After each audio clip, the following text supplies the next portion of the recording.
2021 mal havia começado e o governador de São Paulo, João Dória, se movimentava para sair na frente em uma corrida pela primeira foto do início da vacinação contra a Covid-19 no Brasil.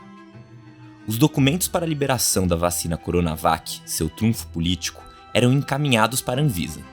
Mas um dado ainda não havia sido divulgado para o público: a eficácia global da vacina na prevenção de infecções.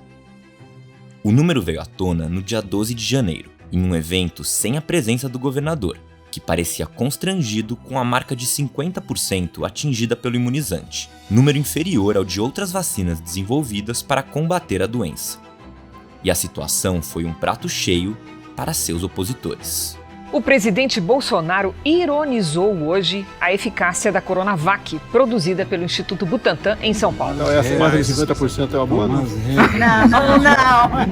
Não. Todas as vacinas consideradas eficazes, de acordo com cientistas que fazem depoimentos e que estudam o tema, são vacinas que atendem 50% ou mais da taxa de eficácia.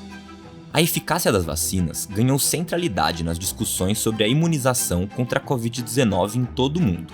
Mas esse é um fenômeno característico dessa pandemia. Campanhas de vacinação contra o sarampo e a hepatite B, por exemplo, foram feitas no passado sem grandes questionamentos sobre seu nível de eficácia.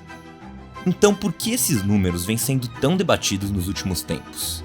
E essa é, de fato, a melhor maneira de medir a efetividade de um imunizante?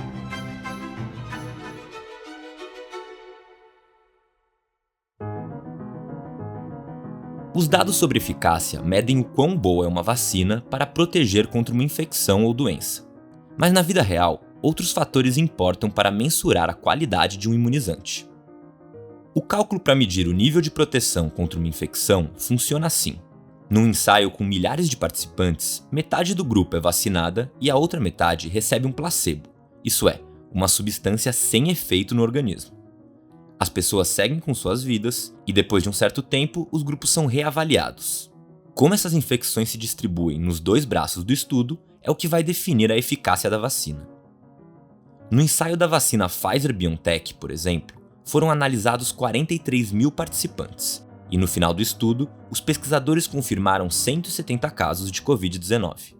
Se os 170 casos fossem divididos igualmente nos dois grupos, a vacina não protegeu os indivíduos imunizados, ou seja, não tem nenhuma eficácia. Se todos os 170 ocorressem no grupo placebo e nenhum no grupo vacinado, então a vacina tem uma eficácia de 100%. No caso da Pfizer, foram reportados 162 casos no grupo placebo e apenas 8 no que recebeu a vacina. A eficácia, portanto, foi de 95%.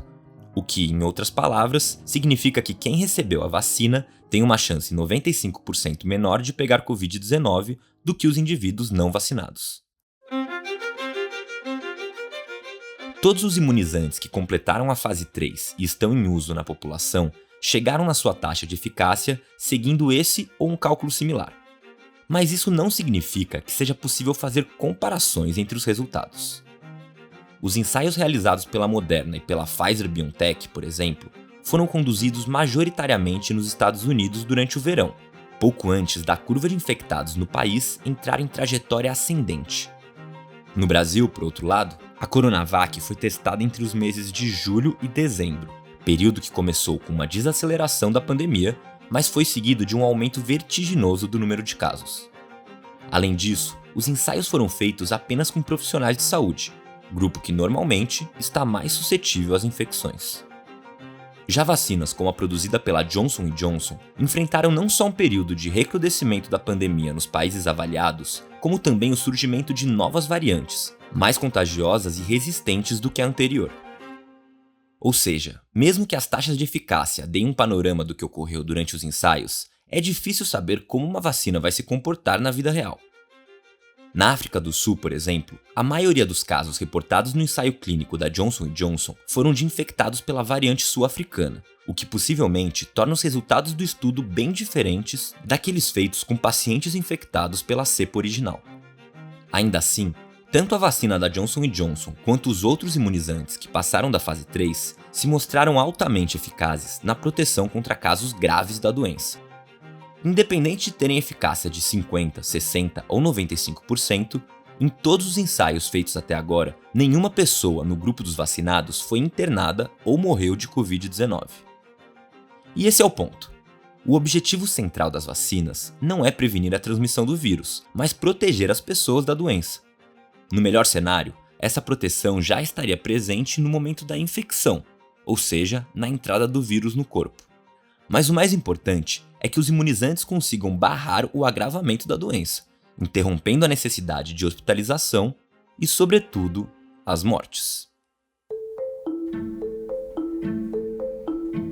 É possível que o novo coronavírus continue circulando entre nós por algum tempo, já que não é possível saber como os imunizantes se comportarão na prevenção da infecção no longo prazo. O que se sabe é que para barrar o crescente número de mortes, reduzir a pressão nos hospitais e retomar a normalidade, o único passaporte que temos são as vacinas. E nisso, todas elas têm se mostrado eficazes.